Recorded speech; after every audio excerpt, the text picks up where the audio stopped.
Boa noite a todos. Nós vamos cantar 3 músicas sob a regência da Osana Janaína de Oliveira. As músicas são Quem, de João Cabete, Mensagem Esquecida, de César Tucci, e Acima de Tudo Amor, composição e arranjo de Osana Janaína de Oliveira. Todos estão no nosso CD. Quem quiser adquirir, ainda temos para vender.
orgulho aqui.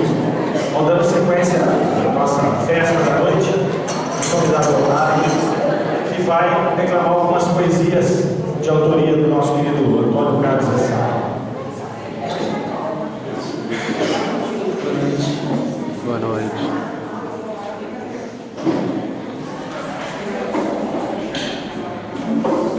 Perguntou o doutor da lei sobre o maior mandamento. E Jesus lhe respondeu o que está no pensamento: amarás o Senhor Deus e também os filhos seus, para sempre e em todo momento. Faça também para os outros todo o bem que gostaria que fizessem para si, nas ações do dia a dia. Com a lealdade da vida, a pessoa é querida e o amor se irradia.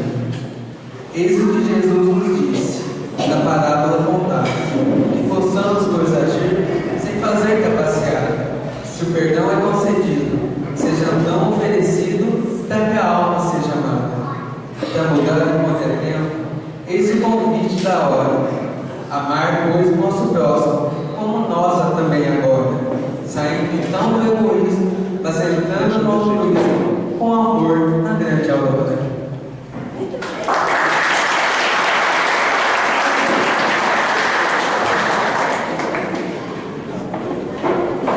Agora, nós teremos a Adriana Andrade, Adriana Lemos, são duas Adrianas, Adriana Lemos, que vai passar para nós uma pequena síntese do tema delas da segunda-feira, que foi o estudo do sofrimento.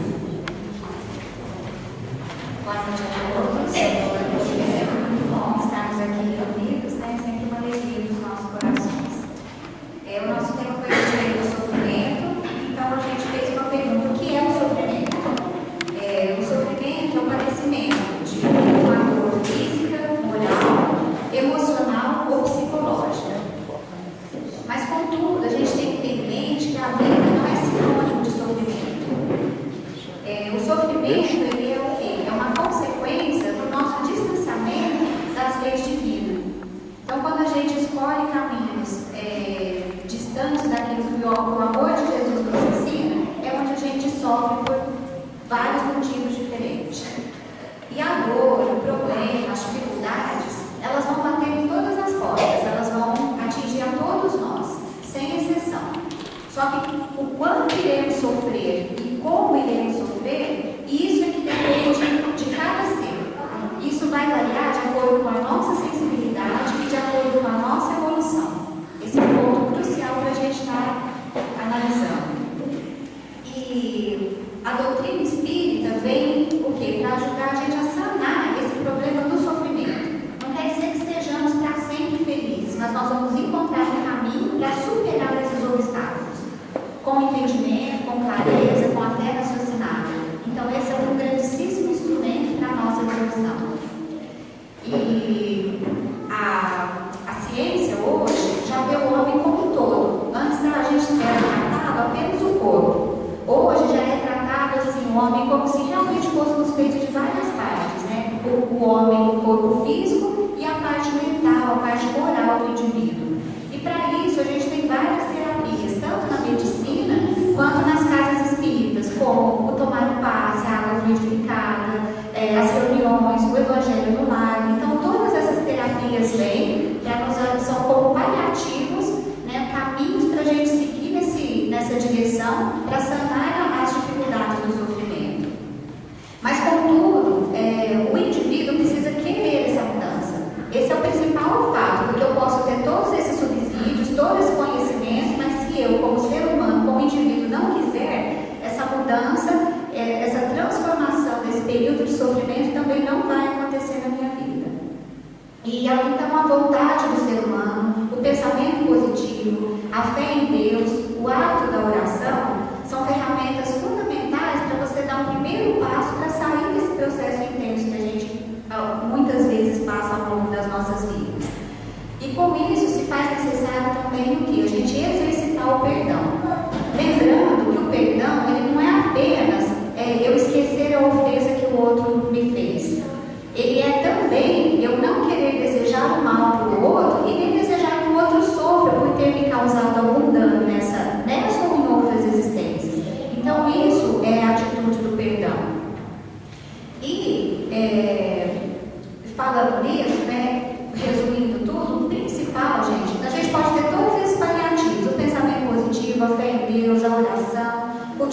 perdão, os tratamentos da ciência. Só que o principal remédio para tudo isso é o amor.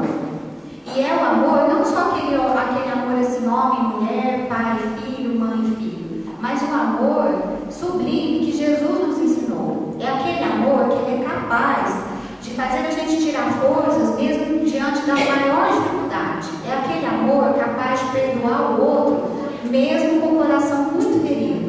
É aquele amor que mesmo a gente saber que nós não temos todas as condições, a gente tem vontade de ajudar o outro, para a gente ser um pouco melhor e tornar o mundo um pouco melhor, porque nós somos seres imortais. Então esse é o caminho, a gente cultivar o amor.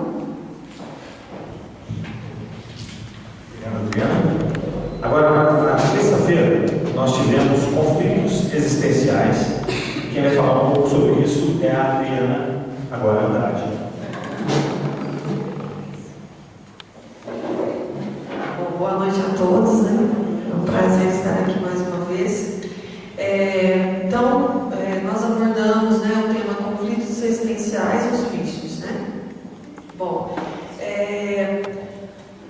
de tudo que nós trabalhamos, né, o que fica muito registrado para nós nesse estudo é a questão da evolução, né? Nós estamos evoluindo, o nosso planeta está passando aí por uma transição, e nós vemos aí a tecnologia, tantas coisas que estão acontecendo ao nosso redor, tanta informação que nós recebemos, e moralmente, né, nós estamos ainda caminhando um pouco devagar, né? Muitas vezes ainda nós estamos ficando um pouco para trás.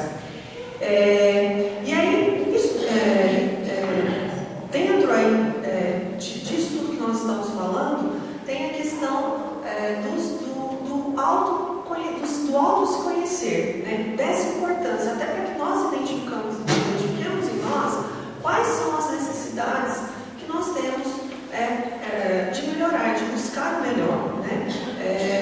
E aí surge então os vícios, né, os conflitos que todos nós trazemos em maior ou menor grau, e a necessidade de trabalhar. Então, durante o estudo nós trabalhamos a preguiça, né? Nós abordamos a questão da preguiça, né? Da drogadição, que talvez seja aí um dos vícios, né, que hoje bate com muita força, né, as portas das nossas famílias, dos nossos amigos, né? A questão do vazio existencial também foi abordada.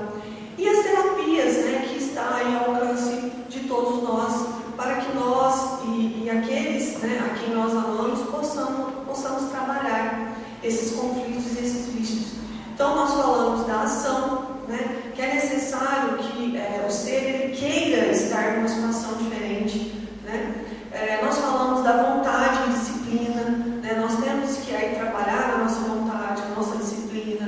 É importante que nós estabelecemos, que nós busquemos metas, né? Mas que nós sejamos persistentes nessas metas, né? Porque muitas vezes nós estabelecemos algo que nós queremos mudar e nós desistimos no primeiro obstáculo que nós encontramos. Nós também falamos da questão das terapias que estão ao alcance de todos nós, né? Que é a prece, né? A questão das leituras edificantes, né? A questão da educação moral através do exemplo, né? Não é à toa que Jesus ele trabalhou conosco através do exemplo, né? Porque é o único caminho que de fato educa, né? Não adianta você falar para o outro fazer e você demonstrar diferente. Nós trabalhamos também, e esse é um ponto assim que ficou, eu acho que muito importante, né, muito evidente a importância de a gente trabalhar isso nas nossas vidas, que é a questão da prevenção, desde a infância, né? Foi muito forte isso. Os livros da Joana, que nós estudamos, ele traz muito isso, né? A questão da criança, né? Como que nós estamos trabalhando isso nas nossas crianças, né? Nós discutimos também a questão da felicidade.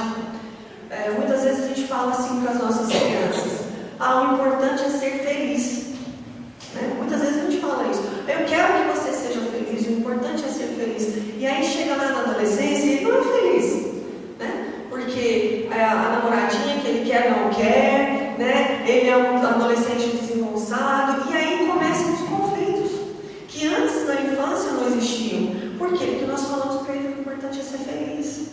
E o importante não é ser feliz. O importante é que você tenha estrutura emocional para passar por tudo que você tiver que passar, compreender e absorver, né? De forma de trazer um ensino que você possa vivenciar algo, né? De bom e de melhor e que te faça crescer. Né? Então essa questão da criança ficou muito forte para nós. E também, como a Adriana falou, a questão do amor enquanto terapia. Né? E a Joana fala, né, que essa é a melhor prevenção de todas. Né? E esse é o melhor antídoto para tudo. A questão do amor, que nós precisamos desenvolver, né? Que nós precisamos trabalhar em nós. E isso é algo que depende do nosso esforço, da nossa vontade. Nós precisamos querer. E a partir do momento que nós percebemos que amar não é difícil, né? Ela coloca isso muito claro, assim, que amar não é difícil. Né? Isso vai tornar, vai trazer para nós uma leveza maior em nos dispormos a amar, nos dispormos a buscar, né, esse amor, começando por nós mesmos, né, o auto-amor, a necessidade de auto se amar. Né? Quem não se ama, não ama o outro e não ama Deus. Né? Então, ficou isso de importante, assim. Esses foram os tópicos que foram abordados no nosso tema. Obrigado, Adriana. O Otávio agora vai nos brindar com mais uma pérola do programa.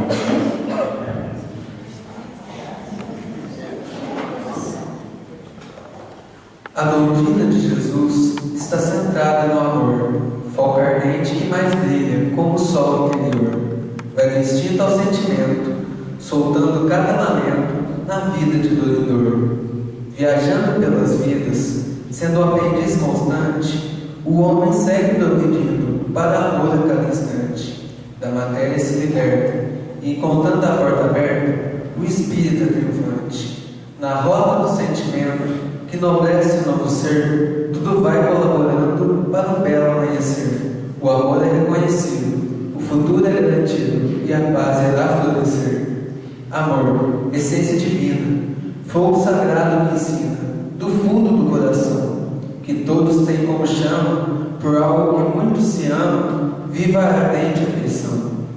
Amor, germe natural, por Deus dado como aval, não pode ser sufocado, porque esse jogo infeliz, sendo apenas aprendiz, um dia será tocado.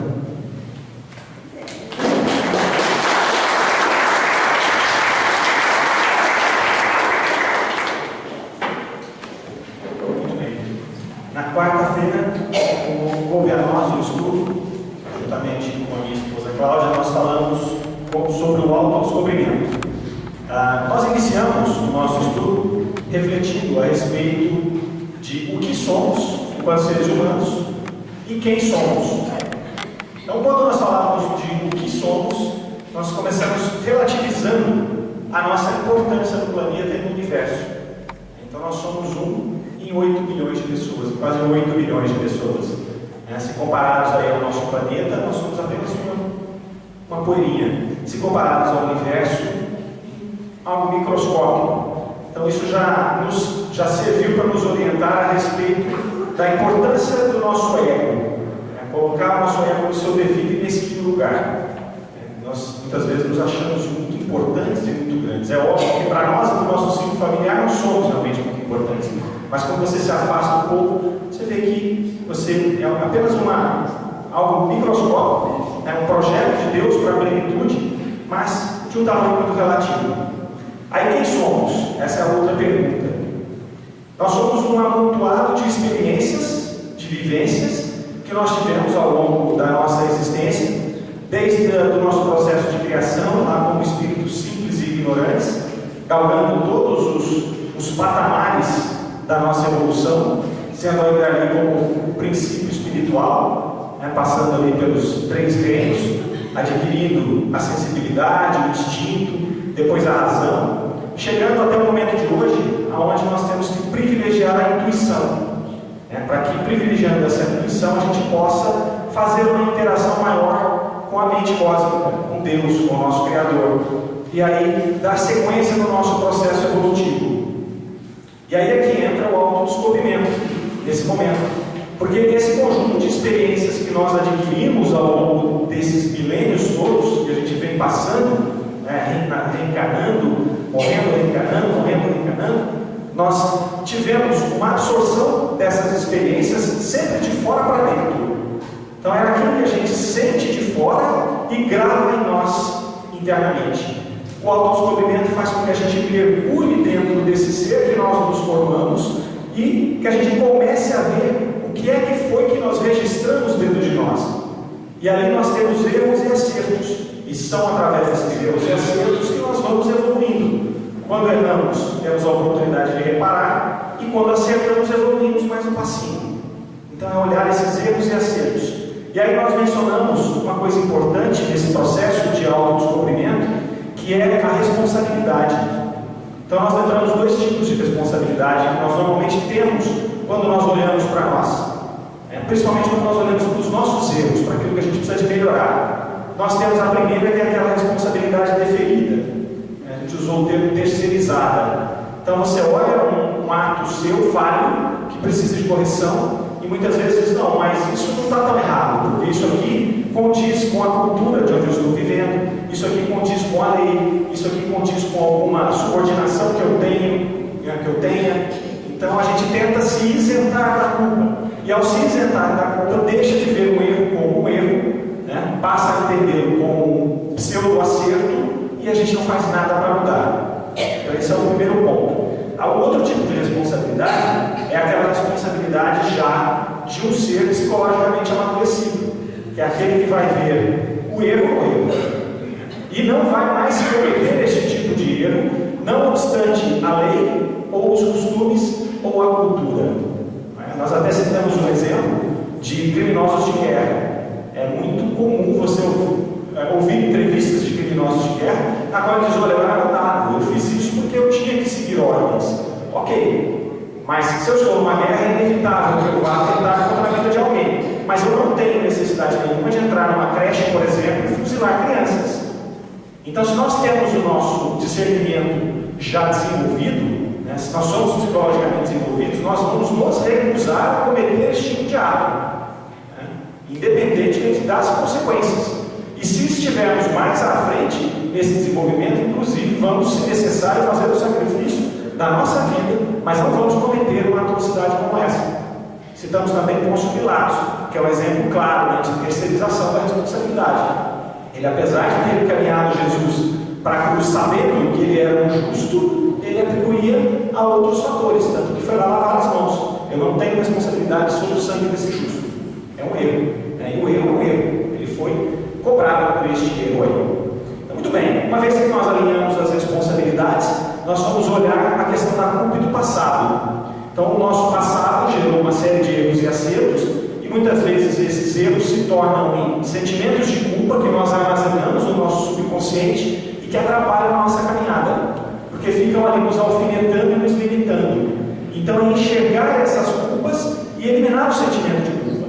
Enxergar com naturalidade, com amor, com arriça, sem violência. Entender, eu errei. Só o fato de eu estar entendendo que eu errei já é um avanço enorme. Então, é tirar esse sentimento de culpa, eliminar esse sentimento de culpa que é pernicioso para nós. E depois, através da terapia do amor, fazer uma reciclagem do subconsciente. Nós falamos também, até a Cláudia que falou bastante sobre isso, que nós vamos guardando entulhos psicológicos ao longo da nossa caminhada. Então ela mencionou a respeito dos acumuladores. Nós somos meio acumuladores, a gente acumula jornal velho, acumula livro, parafuso que vai usar um dia, eu vou guardar esse arame aqui. E a gente olha que vê, a casa está cheia de porcaria. Se a gente for fazer uma limpeza na nossa casa, sai caçambas e caçambas de lixo, muitas vezes, que nós nunca vamos usar. Se é assim, guarda tudo. Eu também. Eu não guardo porque deixa eu colocar tudo fora.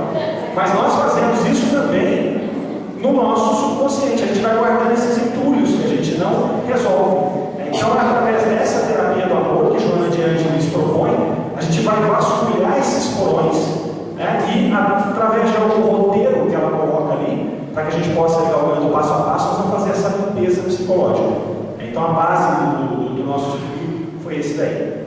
Muito bem, aí chegamos na quinta-feira. Quinta-feira nós tivemos o estudo das parábolas sob uma visão psicológica. Quem nos brindou com isso aqui foi a Marlene, o Adolfo e a Renata. A Marlene está aqui para falar um pouco sobre isso.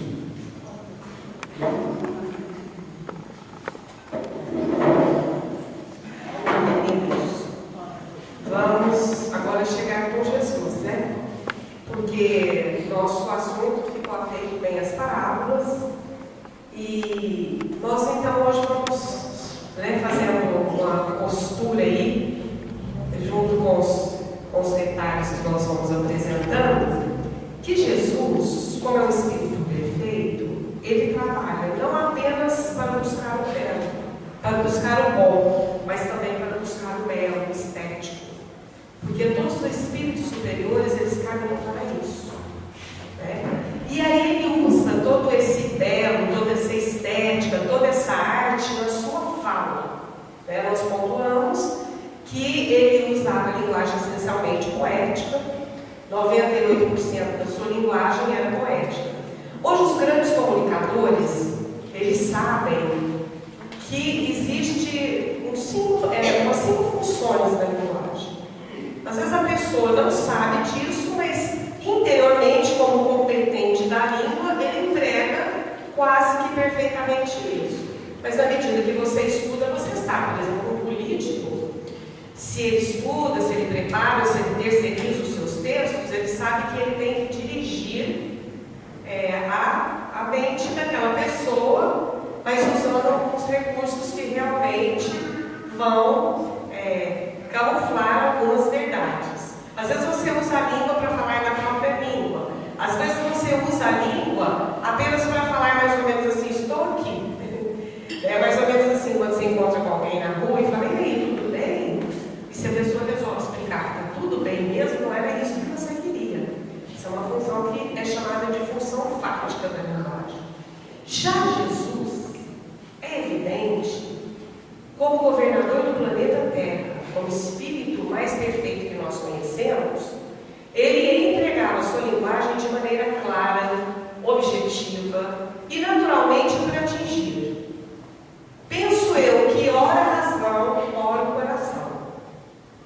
Quando ele conversava com os seus discípulos, ele usava a função referencial da linguagem que é para atingir a razão. Ou seja, pense sobre isso, você já está em condições. Mas quando ele usava para a massa, ele usava a função poética. Por isso que os discípulos o indagam, mas por que para eles você fala por parábolas? Porque a eles não é dado conhecer ainda o que vocês têm condições de conhecer, que é a função poética da linguagem.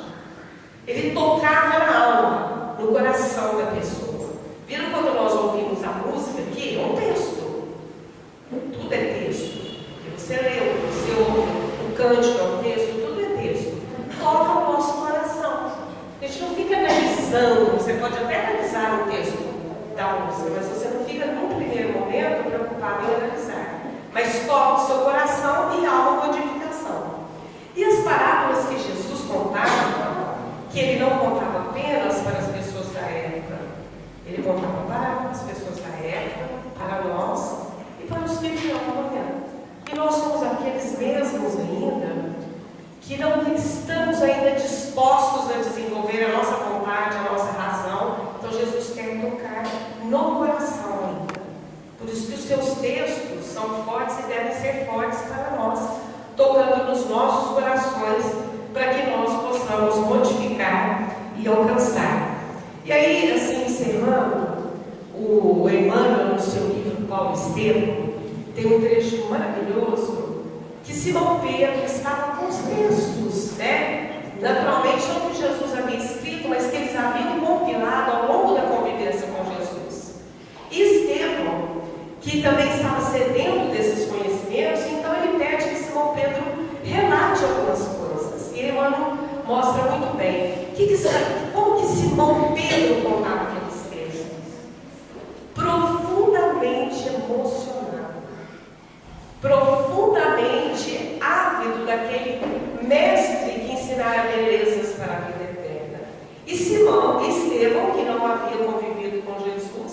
mas se delicia com aquelas palavras que são de vida eterna e que é a função poética da linguagem para tocar o nosso coração e a nossa alma. E nesse momento, claro, que tanto Simão Pedro, depois o Levi e outros, eles estavam preocupados em transcrever esses textos para deixar algo escrito, para que realmente a humanidade não pudesse perder tantos conhecimentos, né? E aí Jesus, o que deve ficar para nós, as suas parábolas, penso eu, não apenas da que nós vimos e analisamos bem, ele lutou pela minoria, ele lutou contra as convenções, ele lutava por aquele que se perdia, mas que resolvia voltar. Então coloco aí uma indagação em nós. Estamos ainda nas nossas convenções, nos nossos votos e aceitando apenas o que é da maioria? Que Jesus toque o nosso coração com o seu cântico do Sermão do Monte, com todo o seu cântico das parábolas, para que nós possamos realmente, repetindo o que eu já disse aquele dia, e que é falado por Alcildo no livro Renúncio: conhecer, viver, mas principalmente trazer nos nossos corações e mostrar que vale a pena ser cristão. Depois nós chegamos na sexta-feira, no último estudo da semana, com parábolas também, porém ali com uma análise terapêutica. Quem trouxe para nós o estudo foi a Andréa Brito, a Silvia e a Rosana. A Andréa está aqui para representar o grupo hoje.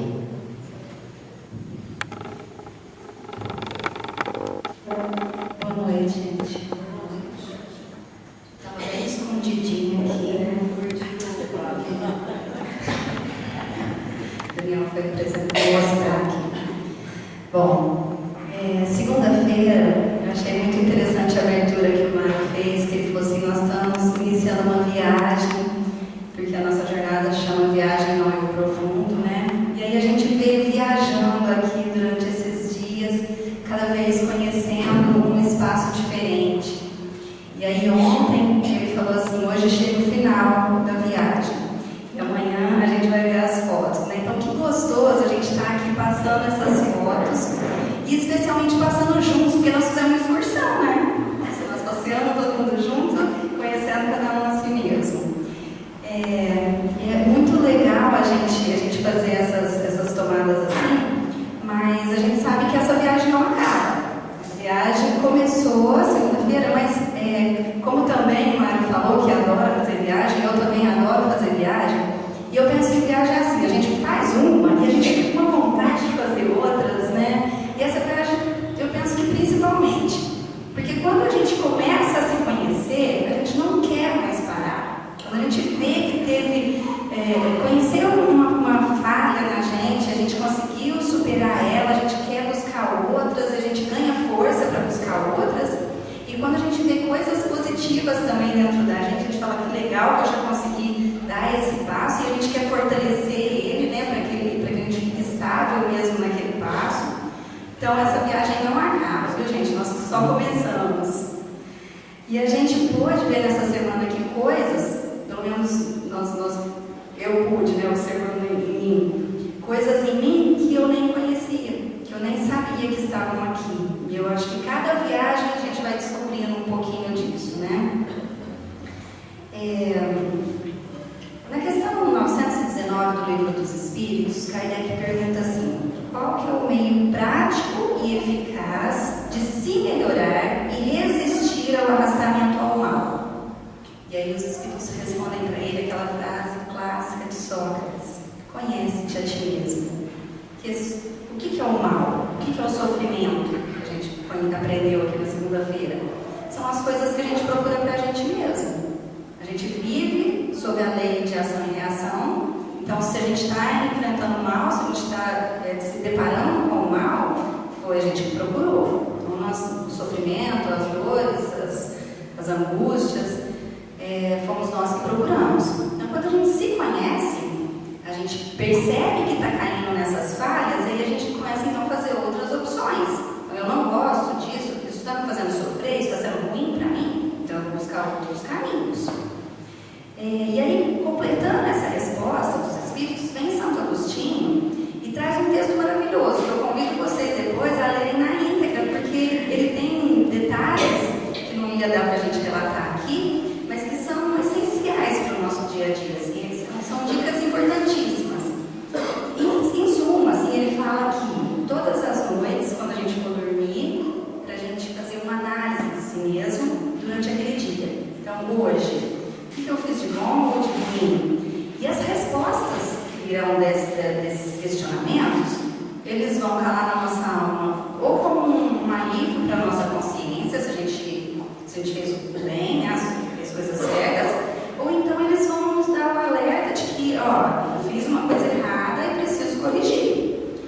E aí ele fala que isso é um treino para o final da nossa existência. Então, quando a gente chegar lá, que a gente desligar, né, do corpo físico, a gente conseguir fazer essa análise da nossa existência, a gente vai ter como resposta um alívio. Essa existência foi legal para mim, eu vim aqui e eu cumpri o que eu tinha que fazer, ou não, eu vim aqui e fiquei maçando barro, perdi a oportunidade, né? Então a gente vai treinando todos os dias, a gente deve, né, ele sugere que a gente faça isso, a gente vai treinando todos os dias para que no final da existência a gente consiga fazer essa análise da nossa existência. E aí, quem sabe a gente fazendo esse treino, a gente consegue chegar lá com mais saldos positivos, né? Então, o conhecimento de nós mesmos é a chave para o nosso progresso. É só conhecendo que a gente vai conseguir abrir essa porta aí do progresso. Não coincidentemente, né, na sintonia que a Mariana lembramos de Paulo de Tarso, que ele, por que ele conseguiu fazer o salto quântico? Porque ele se conhecia. Ele sabia onde ele tinha que mexer. Porque se a gente não souber, não tem como mexer. Então ele é um exemplo de pessoa que deu um salto porque ele se conhecia. É só assim que ele conseguiu.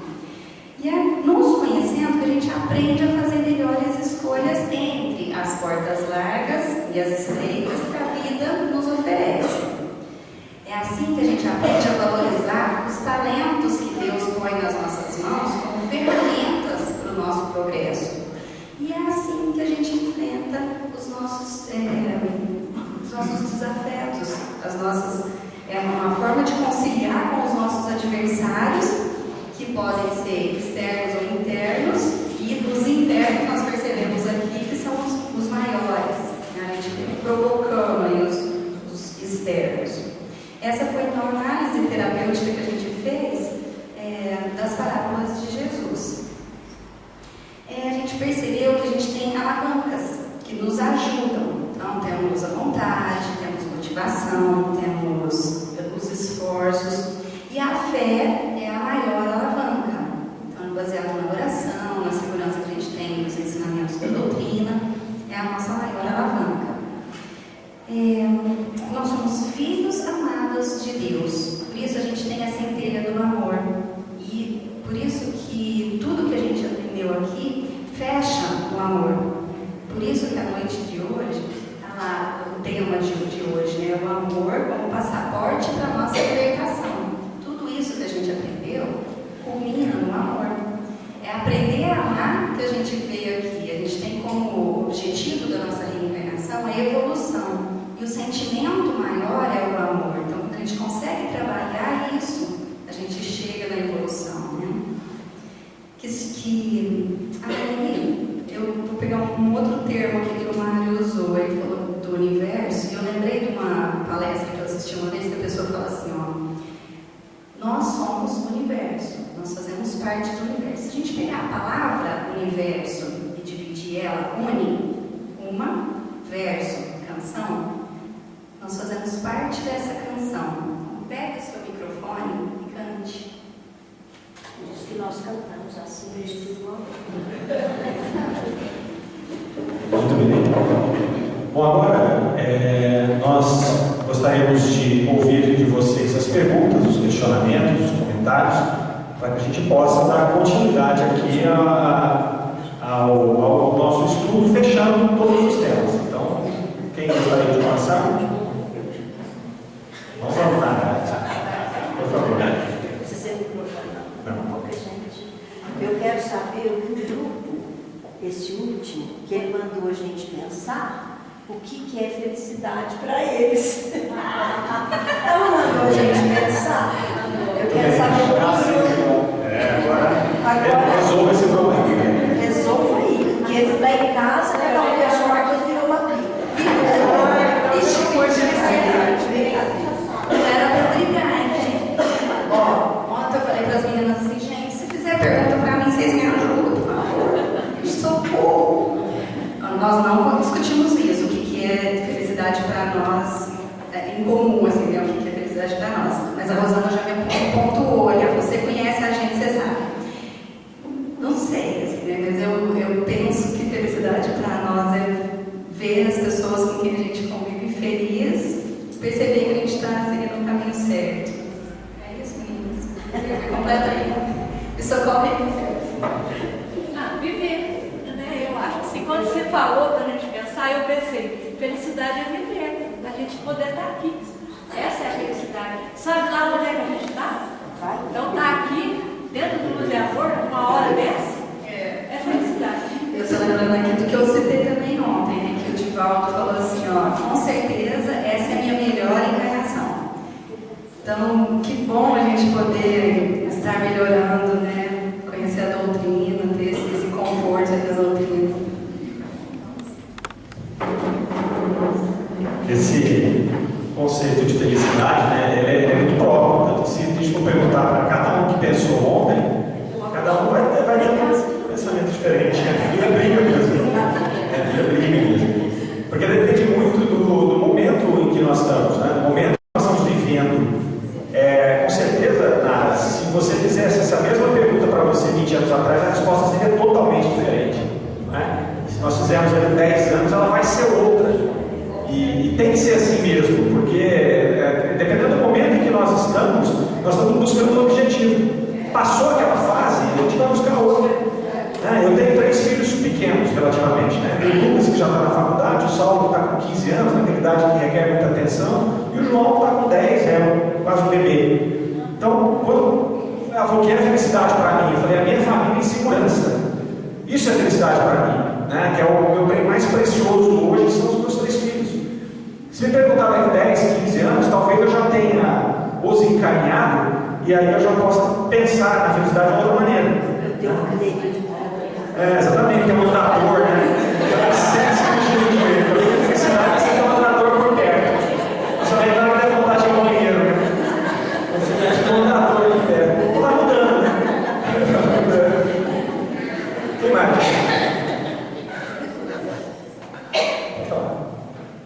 A Marlene falou sobre a postura de Jesus de defender as minorias, de lutar por alguns garrados e tal.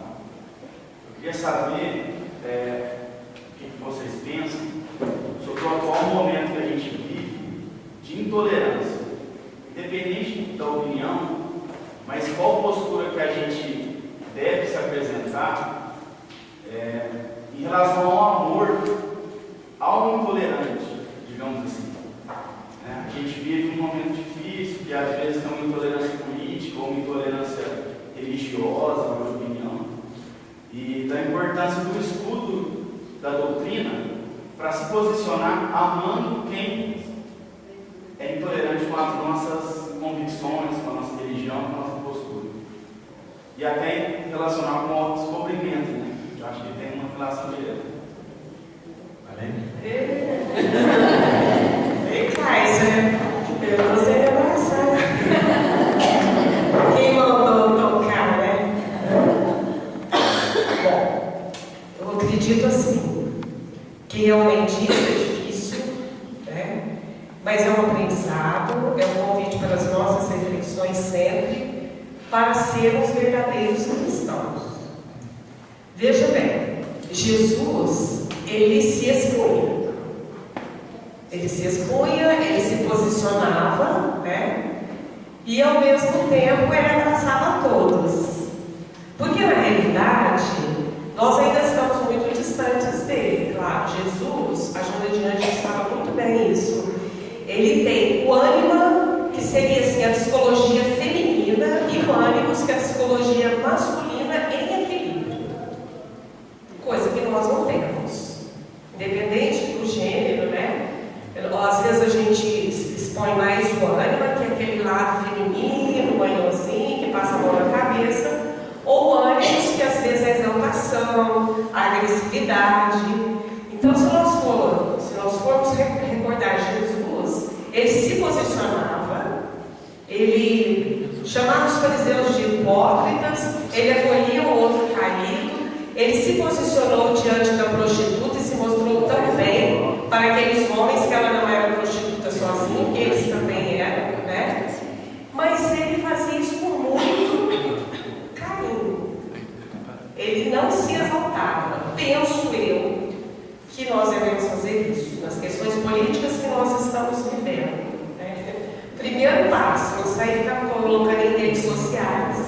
Eu agindo assim.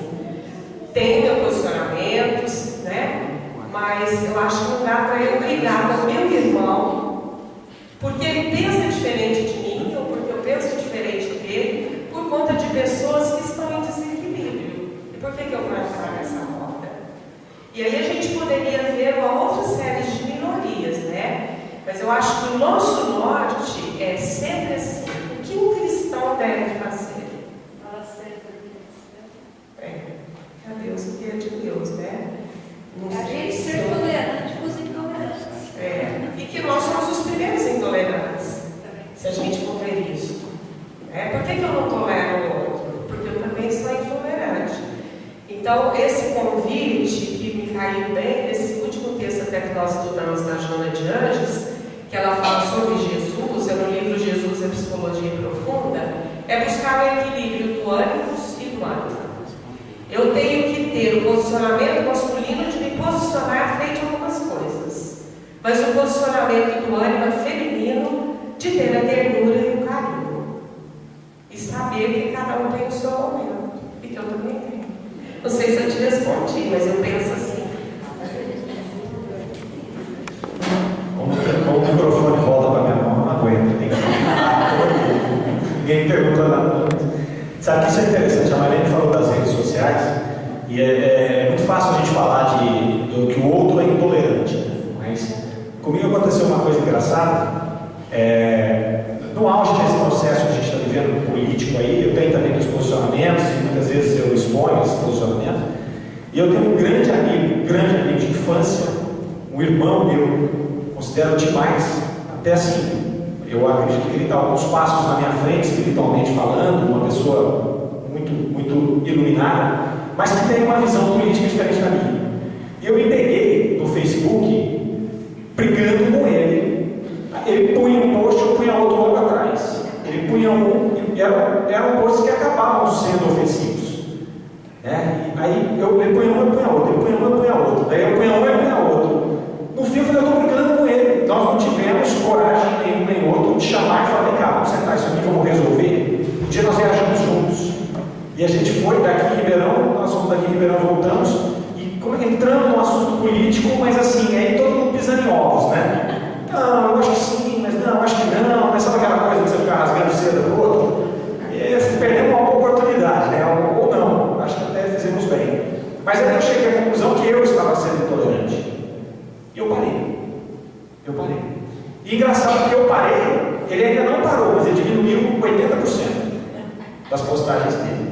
Eu parei de vez. Eu falei: não vou entrar nessa, porque estava me fazendo mal, né? Aquela coisa de acordar no meio da noite, será que ele postou alguma coisa? Será que ele posta eu vejo? Eu falei: papai, cara, você está ficando louco. Mas a gente está vivendo um momento meio chato, né? É um momento politicamente correto demais. Né? Não só falando em política, mas em tudo. Hoje eu vi no Facebook a pessoa falando assim: se um travesti sai na mão com uma mulher, como é que ela vai resolver? Porque o travesti vai ser acusado pela Lei Maria da Penha e ela vai ser acusada de homofobia. Né? Então, quem vai dar a razão ali? Sabe, a gente está perdendo essa questão da razão, porque a razão não é essa. Sai os dois na mão lá, a razão é que um bateu em mulher e o outro bateu no travesti. Não é. A razão é o que é que fez ele sair na mão. Quem foi o agressor? Nós perdemos essa noção de quem foi o agressor. Estamos vivendo um processo que as minorias precisam ser ouvidas, precisam ser atendidas, mas as minorias não podem ter uma força aonde foi feito com a minoria não tem razão, senão a gente cai nessa intolerância, nessa loucura que nós estamos vivendo. Mas eu acho que é um processo, né? Já avançamos muito. Antes a gente veio de um processo de ditadura, a gente ninguém podia falar nada, então agora todo mundo quer falar tudo. E cabe a nós, que a gente está fazendo reflexões, você falou do autodescobrimento, descobrir dentro de nós essas coisas que nós estamos fazendo e não fomentar, porque quando todo mundo parar de fomentar, a gente volta para a razão. Aí nós vamos começar a atender todo mundo, minoria, maioria, todo mundo, né? E de preferência, em cima da ética, da religião, da lógica, né? E se possível, dos ensinamentos de Cristo. Claro? Ontem nós citamos isso. Nós falamos assim, ó, que a gente está vivendo, segundo os filósofos, tem uma teoria que chama moral de rebanho, que é assim, todo mundo vai para lá, eu vou também, todo mundo vem para cá, eu vou também, e o que foge a isso, a gente tem intolerância com eles. E a palavra-chave para que isso não aconteça é o respeito. Então, o respeito consigo mesmo, então, eu me respeitar e respeitar a minha opinião, não sair por aí seguindo a opinião do outro só porque o outro foi, e respeitar o outro. Ele tem a sua opinião, eu tenho que respeitar, sem julgar se é certo ou se é errado, e aí a gente vai conviver bem. Gente, tem mais? Eu posso perguntar dentro um pouco Claro. do sofrimento. Primeiro eu quero agradecer, assim, os dias que eu pude participar foram muito vivos, muito vários. Eu acho que vocês conseguiram tocar bem pelo menos no meu eu profundo. E então assim, eu acho que vocês atingiram muito o objetivo de vocês, tanto na preparação, como no cuidado, com muita atenção. E hoje, vendo a mesa redonda, a gente vê que foram dias distintos, com temas distintos, mas que chegou assim um único caminho, que é o amor, né? Então eu acho que foi muito significativo e eu acho que vai continuar sendo aí para nós. Dentro do autodescobrimento, no atual estágio que a gente está vivendo hoje na Terra, quais são os pontos assim, mais críticos que a gente tem que observar e trabalhar no nosso autodescobrimento? Eu acho que você já falou um pouquinho, mas se alguém quiser falar mais. Tá, assim, eu vou falar um pouco disso, depois eu passo para a mesa também, porque esse foi o tema nosso, né, do autodescobrimento. Eu acho que o maior ponto que nós temos que trabalhar hoje é o nosso ego, né? É a importância que nós damos para o nosso ego. E quando a gente fala em ego, porque é diferente eu dar importância para o meu ego e para o meu espírito. Se eu dou importância para o meu ego, eu estou dando importância para o Mário, que agora sou importante, eu faço isso, eu faço aquilo, né? Eu sou melhor nisso do que o outro, então eu estou exaltando o meu ego. Quando a gente começou a refletir sobre isso, a primeira coisa que veio foi essa relativização. Mas o que sou eu? Né? O que é o Mário? Falando de mim. Eu sou como ser humano, não como espírito, como ser humano. Eu sou um indivíduo em 8 bilhões de indivíduos, que nasceu há 46 anos atrás e que provavelmente, nós tivemos aqui uma certa divergência no dia da minha apresentação aqui com relação à nossa média de idade, né? Então nós começamos com 70 e terminamos com 90, a Marlene reivindicou a Rosa um aumento na média da expectativa de vida, mas muito bem, suponhamos, como eu era beneficiário, né, eu legislei em causa própria, então eu comecei a falar em 70 e terminei em 90. Então vamos falar em 90, que está mais longe. Mas eu estou hoje, nasci, estou com 46 anos. Se daqui for embora para 90, eu estou falando em mais 34 anos. Correto? 34 anos. Então, o que são 34 anos para uma eternidade? 44. Tirou 10. Tirou 44. Eu de matemática. Na minha autoanálise eu tenho que levar um de matemática. Pode voltar lá. Isso é de exatas ainda, não sei como deu certo. Tem coisa também que é milagrosa, né? Pode dar certo, cara de exatas, você consegue fazer uma conta dessa. Mas o que acontece é assim. Esse é o primeiro ponto que eu acho mais importante. Tanto que todas as culturas orientais, o hinduísmo, tudo ali, o budismo, falam muito sobre isso. É o tempo inteiro falando do ego. É o tempo inteiro falando do ego. E na doutrina espírita, quando se pergunta dos vícios quais é o pior, né, os espíritos respondem: é o egoísmo. Dos vícios é o mais radical. O que é o egoísmo? exaltar o nosso ego. Porque quando eu exalto o meu ego, eu quero tudo para mim. Eu sou o melhor, eu quero o meu benefício, muitas vezes em detrimento do outro. Eu me justifico, porque se eu me conscientizo que eu sou o melhor, eu me justifico sobre os demais, sobre os meus atos. É aquela questão da responsabilidade que nós falamos. Aí eu cometo um erro, mas por eu ter me convencido que eu sou extremamente importante, eu falo, não, mas se eu não tivesse feito isso, eu seria prejudicado. Então eu estou me colocando acima dos meus irmãos. É muito comum para nós, sobretudo para nós ocidentais. Nós que já somos espiritualizados, nós temos que prestar atenção porque não será cobrado isso, porque nós sabemos que hoje somos espíritos. Que daqui 50 anos, poucos de nós estaremos aqui, daqui 50 anos. Que são 50 anos. Como mentor da casa, né? É o nosso ego. O nosso ego fala, não, aqui como mentor da casa, mas nós sitiando todo mundo aqui. Está trabalhando. Pessoal, alguém gostaria de ajudar? Então, assim, eu acho que é o ponto mais importante. Eu acho que é o nosso ego. Porque dali para baixo a gente vai encontrar todas as outros pontos no nosso mergulho ali. E se a gente tirar essa roupagem do ego, a gente já vai estar ali caminho andado para poder entender pelo menos o restante que a gente tem que corrigir. Mais algum, pessoal? Quem mais gostaria de? Posso fazer uma perguntinha? Pois não? Vandé direcionada a Silvia. A Silvia deu uma aula aqui naquele centro dela, né, que é o gelo lá, tal, esse tempo. Mostrou profundidade, os arquivos mortos, né? Que pode, a sociedade. Eu queria perguntar para ela o seguinte: se um arquivo daquele vem, né, a profundidade, torna a reviver, qual o caminho a seguir? Ou faço uma. Silvia, Faço uma pergunta.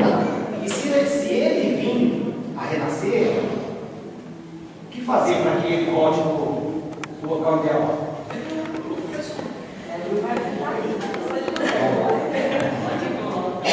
Bom, nós falamos daquela estrutura do iceberg. Quem não estava aqui, vamos lembrar, o iceberg, ele mostra só a pontinha dele, o gelo em cima do mar. A grande maioria dele está imersa no mar. Então a gente faz uma analogia, que é aquela parte que está aparente ao consciente, que é o que a gente vive, que é o nosso cotidiano, e o resto todo é o inconsciente. No inconsciente a gente guarda esses arquivos que são reprimidos mesmo.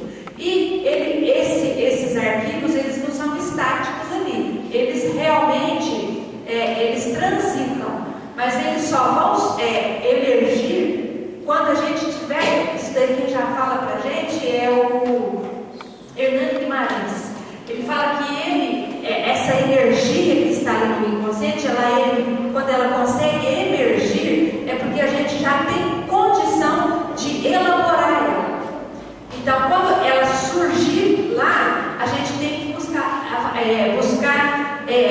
conhecê-la, aceitá-la, repensá-la e consertar aquela energia. Porque senão vai acontecer igual a gente falou, a gente vai ficar doente emocionalmente se a gente não trabalhar. Se eu tenho uma energia guardada ali, se eu tenho uma condição traumática, vamos falar de um medo, e esse medo emerge, passa lá para o meu consciente, e eu não para o meu subconsciente, depois para o meu consciente, e eu não trabalho esse medo, essa fobia, ou eu aceito se não tem condição de trabalhar, eu vou ficar doente, depressivo, fóbico, vou ter pânico. Então, trabalhar com o quê? Com amor, com aceitação. É saber que eu passei por aquela experiência, sim, mas aquela experiência foi a única coisa que eu consegui fazer naquela época. Hoje, provavelmente, eu faria diferente na mesma situação. Não sei se eu tive esse E aí, que mais? Assim, uma reflexão que eu estou fazendo aqui é o que ela explicou, um pouco que a Adriana, né, falou. Estou fazendo uma viagem de autodescobrimento de mim. Que o meu objetivo é evoluir e viver no patamar de amor supremo. Como, vamos ver se essa questão de eu alcançar esse amor pleno, desse autodescobrimento, que para mim é difícil. E quando, por exemplo, a Marleninha falou de Jesus, quando ela fala de Jesus, plana, é leve. O exemplo de Jesus influencia muito isso, o Marlene, ou não? O exemplo, como exemplo, né? Quando você fala que Jesus trouxe toda a sua, o teu amor, o teu exemplo, né? Que viveu e nos trouxe, isso é mais como que isso até eu acho que reflete? casando com a resposta que a Silvia deu a propósito da pergunta do Daniel, e quando Jesus contava as parábolas, qual é a intenção? Claro, um grande autor ele tinha uma intencionalidade. Quando você conta uma história para alguém, essa história cai na alma da pessoa e se mistura com a história que ela tem. Porque todos nós temos as nossas histórias. Porque esse nosso inconsciente, ele vai emergir mesmo. Ele tem que emergir. Porque senão ele o torna um espírito pleno, que é isso que você disse sobre Jardim. Por isso que as histórias caem diferente na alma de cada um de nós. Então, algumas vezes, eu vou pegar a parábola do filho pródigo que nós exploramos bem. Algumas vezes, quando eu ouço, cai para mim o filho mais novo, porque eu também tenho essa impetuosidade e tal. Ou, ora, eu penso assim, o filho mais velho que foi bonzinho, que foi adequado, porque eu me identifiquei com ele, mas é uma postura que eu preciso ser trabalhada. Agora, isso não acontece assim da primeira vez. Que bom que vem, às vezes, de maneira suave. Às vezes vem de maneira suave e eu trabalho aquilo e transito com serenidade. Às vezes vem de maneira doentia. Então, a depressão. Esses dias mesmo eu atendi uma pessoa que no atendimento fraterno, ela dizia de um desequilíbrio que ela teve e que por conta de um incidente até de uma pessoa que ela tem afinidade e tal. Não sabe o que, nem ela, nem eu, mas o que eu penso? Aconteceu algo que mexeu na intimidade dela, aquilo que estava lá no recolho da sua alma, emergiu, ela não está sabendo trabalhar porque não é fácil, porque eu também não saberia, o outro não saberia, aí adoece, vem a depressão. O que é a que faz a depressão? Você vai buscar os recursos, sejam eles terapêuticos na área de saúde, ou médico, ou mesmo a terapia espiritual, aí você vai ter a chance de trabalhar. Isso é um processo extremamente lento, né? Mas eu acho que é assim que funciona. E quando Jesus contava as parábolas, ele era, por isso que Jesus é terapeuta. Por isso que ele é terapeuta. E por isso que eu tenho que ler a parábola tentando buscar em mim aquela dificuldade. Né? Penso isso, não sei se eu te respondi. É complicado, né? Pode. Eu quero perguntar para a Adriana. Pode. As duas Adriana Lemos. É a questão do sofrimento. Por exemplo, a pessoa que está passando por uma doença muito insidiosa, uma doença muito grave, e aí ela está sofrendo, mas ela quer mostrar para todo mundo que ela está feliz. Eu já vi casos assim, sabe? Eu sou com câncer, por exemplo, muito grave. Não, eu não tenho nada, não, eu imagino, eu estou super bem. Isso está mal. Como é que vão encarar esse sofrimento ou essa atitude? Já que elas estudaram sofrimento, né? Elas, né? Pessoal, eu penso o seguinte, claro que cada situação depende da condição íntima de cada pessoa. Existe sim aquela situação que a pessoa está passando por um sofrimento intenso e ela, porque eu estou muito bem, porque eu não tenho problema nenhum, porque nada me atinge. E eu acho que ela pode agir de duas maneiras. Ou ela pode ter uma força interior muito grande, muito forte, e realmente ela vê aquilo como uma possibilidade de crescimento, uma possibilidade de transformação e querer ser exemplo para outra pessoa. Ou ela pode estar agindo com hipocrisia também e querendo fugir da própria natureza de se analisar por que ela está passando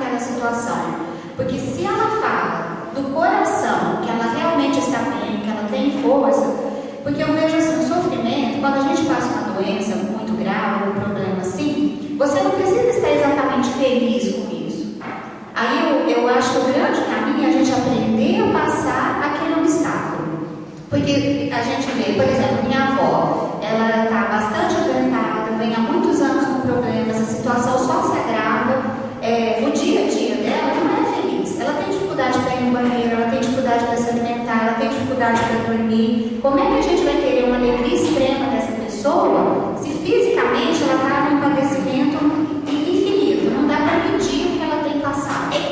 Então, e não adianta ela olhar para a gente conhece a carinha dela, conhece o jeitinho dela, fala, não, gente, tá tudo bem, não tenho nada. Então, assim, eu acho que a gente tem que olhar esse lado. Vai ter momentos, sim, que eu tenho uma esperança que aquela doença, que aquele sofrimento está me transformando, isso me traz uma alegria, mas não aquela alegria de sair rindo para todo mundo, mas uma alegria de estar em paz, de você estar sentindo que você está cumprindo a sua missão, que você entendeu o seu sofrimento, que você aceita ele, mas mesmo assim você está triste. Você não precisa estar rindo aos 4 cantos porque você está passando por um câncer terminal. Agora, a pessoa que age por hipocrisia, para não demonstrar fraqueza para o outro, eu acho que ela está perdendo ali a oportunidade de reconhecer o que aquela prova está buscando para ela. O pensamento positivo é importante? Vai fazer diferença na solução, na cura? Vai. Só que tem que ser do fundo do coração, não adianta ser da boca para fora. Então, se for apenas da boca para fora, será que aquela pessoa não está, vamos dizer assim, tapando o sol com a peneira? Não está querendo nem olhar para dentro de si, olhar ao redor e enfrentar realmente o que ela tem que passar e como ela deveria reagir com aquilo? Eu penso isso. O que mais? Vou aproveitar o hiato e vou fazer uma pergunta para a Adriana, a outra Adriana agora. A Adriana Andrade. Adriana, você falou sobre os conflitos existenciais. E aí você falou para nós, no final, o melhor lugar do mundo. O que esse melhor lugar do mundo tem com os conflitos? E onde é esse lugar?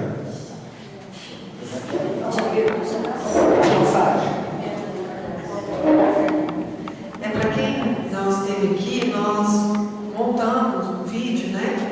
Inclusive gostaria de agradecer as fotos do pessoal, foi um momento muito bacana, onde nós utilizamos uma música que é do Jota Quest, que é uma música com a melodia muito bonita, a letra também, que ela fala que o melhor lugar do mundo é dentro de um abraço. E aí, relacionando com tudo que nós estudamos, nós falamos muito da terapia do amor, né? Como o único caminho, como o caminho a ser seguido, como opção, ou na verdade, aquilo que de fato nós temos que desenvolver enquanto encarnados aqui, né? Daquilo que a gente tem que almejar. Então a gente relacionou que quando, por exemplo, a gente vê uma pessoa que está sofrendo, que a gente gosta, ou que a gente felicita um amigo que faz tempo que a gente não vê, o que a gente faz? Qual que é, na verdade, o gesto do ser humano, né? O primeiro gesto que a gente tem diante do outro, que demonstra o nosso afeto, o nosso carinho, o nosso amor, né? É o abraço. E aí a Joana, ela fala da questão do desenvolvimento do amor. Então ela fala assim, que nós, enquanto na evolução, né, o animal, ele vai lá e lambe, né, a cria, coloca, né, sobre o seu, afaga ela, e que na verdade isso depois vai se transformar no beijo, vai se transformar no abraço. Esse carinho trabalhado com o passar do tempo vai se tornar nesse gesto nosso. Então por isso que nós relacionamos que o melhor lugar do mundo é dentro de um abraço, porque é através do amor, né, através do carinho, através do afago, que os conflitos, que os vícios, né, eles se tornam mais leves para serem enfrentados. Tá? Então, Realmente, eu acho que foi um ponto alto mesmo da nossa semana, né? Porque ela colocou as fotos da gente ali, foi muito bonito. Vocês podiam postar com a música. Isso. O pessoal até me pediu ontem que nós disponibilizássemos os PowerPoints. Desculpa, os PowerPoints como. Alguém pediu para ter DVD disso para eles verem. Né? É que está tudo no YouTube, então é só a gente informar como é que eles acessam, né? Mas não é que tira? Ele tira? Não, não tira não, fica lá. Música? Tudo bem, Mas no PowerPoint o pessoal pediu, então a gente vai achar um jeito aí, Silvia,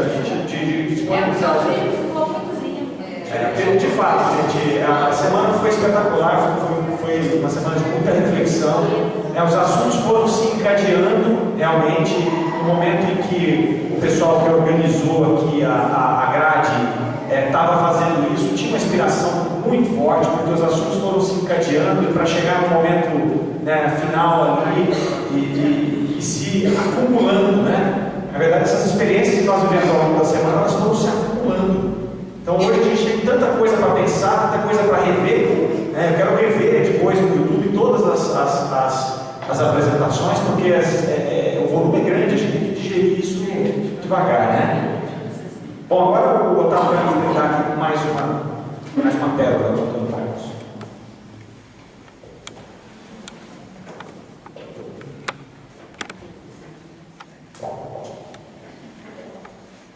Não julgue nenhum irmão por falta menos suave. Precisamos de indulgência para tanto erro grave. Nossas faltas do passado, ainda não resgatadas, também formam o trave. Caridade não é dar esmola material. Benevolência com todos mais vale qualquer local. Deus nos criou para o amor, que nos levará ao Senhor e nos livrará do mal. Na aurora da lei de amor, o sonho será real, amando todos os seres da maneira universal, não desprezando ninguém, a todos fazendo bem, o reino será total. A caridade maior pelos irmãos criminosos é a prece que fazemos com efeito luminosos, também criados por Deus, merecem os rogos seus para mundos gloriosos. Mesmo ante o maior perigo, a lidar com o feitor, cumpra seu dever cristão. Socorra-o pelo Senhor, não vacile diante disso, nem se torne irritadiço, o que vale é a lei de amor.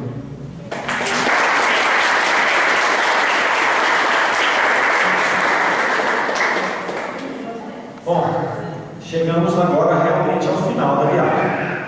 Ontem nós falamos que o dia de hoje era aquele dia que nós iríamos fechar com as recordações. Eu acho que nós atingimos esse objetivo. Fica aquele gosto de quero mais, né?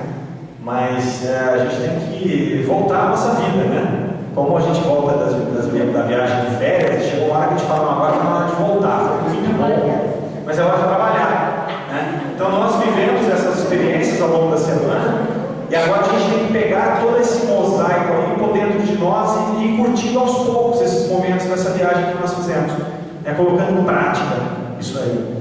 Como eu falei para vocês ontem, uma das coisas que a gente mais gosta na nossa família é viajar. Toda vez que a gente chega numa viagem, que termina assim, fica naquela. A gente já viajou muito em família. E aí a gente pergunta assim, qual foi a melhor viagem que nós já fizemos? E aí todo mundo responde assim, é a próxima. É a próxima. E sempre a próxima é melhor do que a anterior. Sempre. Não sei se a gente se condicionou assim. Essa foi maravilhosa, porque a gente viajou muito e não pagou nada, né? Totalmente de graça. Totalmente de graça. E por que a próxima vai ser melhor? Porque a próxima nós vamos usar tudo o que a gente aprendeu nessa. Por que a gente, quando vai viajar mesmo, cada viagem a gente aproveita mais? Porque sempre nas viagens tem uma coisa ou outra que dá errado, uma perrenguinha que a gente passa aqui e ali. Na outra viagem eu já não passo. Se é um metrô que eu não sei como pegar, da outra vez eu já sei. Se eu sei que deu um probleminha porque o clima mudou, na outra eu já estou prevenido, eu já levo uma roupa. Assim vai ser com a gente. Quando a gente for viajar de novo o ano que vem, na nossa jornada, que aí com certeza nós vamos ser incluídos novamente ao tema, da grade e tudo mais, nós vamos trazer dentro de nós toda a experiência dessa viagem que nós fizemos. E aí com certeza nós vamos fazer uma melhor viagem no ano que vem ainda. Se a gente for fazendo essas melhores viagens sempre e acumulando, nós vamos chegar lá na frente e vamos ver que nós demos um passo. Pode ter sido bem pequeno, mas nós demos um passo na nossa evolução. Não é? Então nós agradecemos a todos que aqui estiveram, todos que nos viram aí pela internet, e já convidamos vocês para o ano que vem, mais ou menos nessa mesma data aí de junho, para que a gente possa contar com todos para mais uma jornada de estudos. E a gente vai encerrar da mesma forma que nós abrimos, com uma prece. Então vamos fechar os nossos olhos, vamos unir os nossos pensamentos, as nossas reflexões, e vamos elevá-los a Deus, nosso Criador, e a Jesus, o nosso Mestre. Vamos agradecer profundamente pelo amparo que tivemos ao longo dessa semana. Com certeza, tivemos um grupo muito forte de amigos espirituais conosco, conduzindo todo esse trabalho, nos preparando os expositores antes das apresentações, para que todos tivessem a firmeza, a clareza para passar os seus ensinamentos.